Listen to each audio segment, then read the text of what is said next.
তো বন্ধুরা, আজকে আমি টমেটো মাংস করব। এর জন্য নিয়েছি আমি 500 গ্রাম টমেটো। আর এই জলের মধ্যে আমি টমেটোগুলো দিয়ে দেবো, সিদ্ধ করে নেব।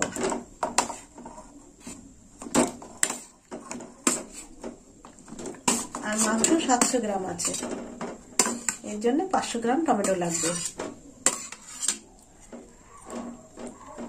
টমেটোটা সিদ্ধ হোক, একটু পরে আসছি। এই দেখুন বন্ধুরা, টমেটোটা সিদ্ধ হয়ে গেছে।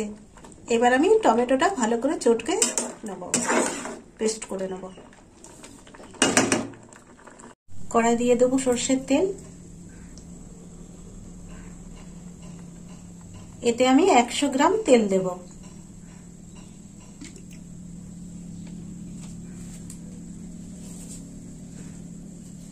তেলটা গরম হোক। তেল গরম হয়ে গেছে, ফোড়ন দেবো। তো ফোড়নে নিয়েছি আমি 6টা শুকনো লঙ্কা। আর পেঁয়াজগুলো আমি এইভাবে কুচিয়ে নিয়েছি।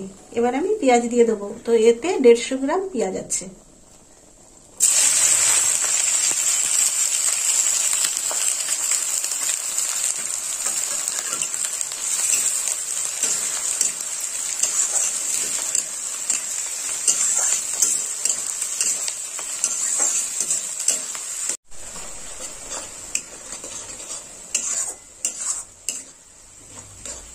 পেঁয়াজটা আমার অনেকটা ভাজা হয়ে গেছে।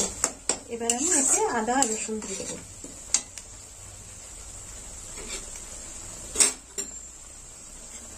দিয়ে দেবো 1 চামচ আদা বাটা।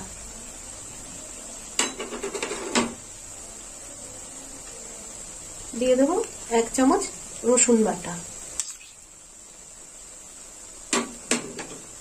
এবার আমি ভালো করে নেড়ে নেবো, নাড়াচাড়া করে নেবো ভালো করে। একটু আদা রসুনটা ভাজা হয়ে গেলে মাংসটা দিয়ে দেবো। আদা রসুন দিয়ে কষা হয়ে গেছে। এই যে এখানে আছে 700 গ্রাম মাংস, মুরগির মাংস। এটা আমি এবার দিয়ে দেবো।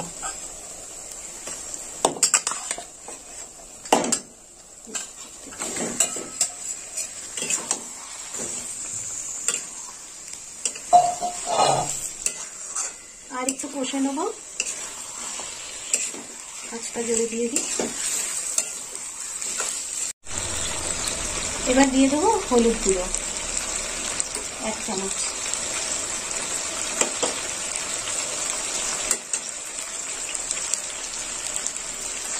এখানে আছে 1 চামচ জিরের গুঁড়ো, 2 চামচ ধনের গুঁড়ো।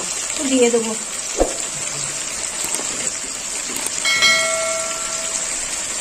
এবার দিয়ে দেবো কাঁচা লঙ্কা বাটা, পাকা কাঁচা লঙ্কা বাটা দিয়ে দিলাম 2 চামচ।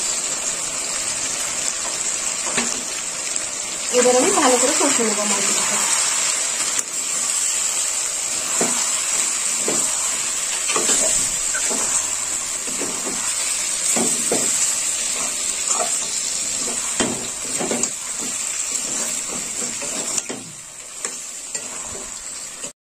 এবার দিয়ে দেবো 1 চামচ লবণ।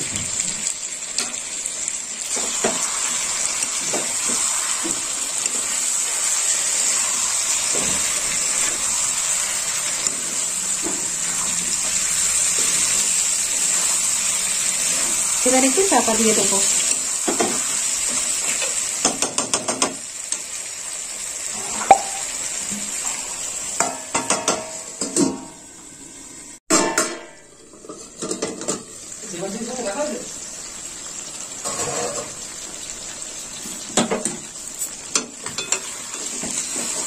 মাংসটা পুরো কষা হয়ে গেছে আর তেলও ছেড়ে দিয়েছে।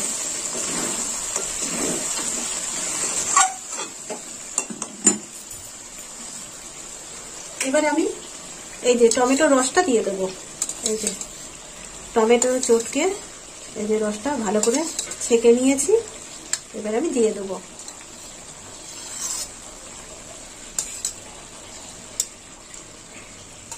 এতে জল দেওয়া যাবে না আলাদা করে, এই টমেটোর রসে মাংসটা হবে।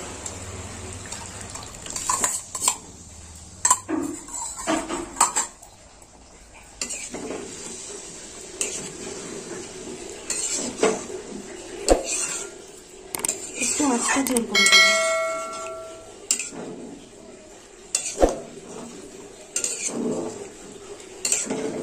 বারবার নাড়তে হবে, তলায় যাতে না লেগে যায়। একটু ফুটবে। এবার আমি ধনেপাতা দিয়ে দেবো। তো বন্ধুরা, এখানে আছে 1 আঁটি ধনেপাতা। পুরো ধনেপাতাটা আমি দিয়ে দেবো, এতে ছড়িয়ে দেবো।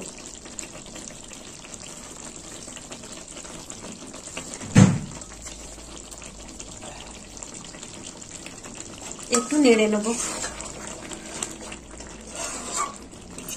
এতে গরম মশলা দেওয়া যাবে না, জলও দেওয়া যাবে না, আর ঘি তো একদম না। তো বন্ধুরা, এই দেখুন টমেটো মাংসটা হয়ে গেল। টমেটো দিয়ে মাংস। তো আপনারা ওরকম বাড়িতে বানিয়ে খাবেন, আর আমাকে কমেন্ট করে জানাবেন কেমন খেতে হয়েছে। আর আমার ভিডিও ভালো লাগলে লাইক করবেন, শেয়ার করবেন আর সাবস্ক্রাইব করবেন। নামিয়ে নেবো, হয়ে গেছে।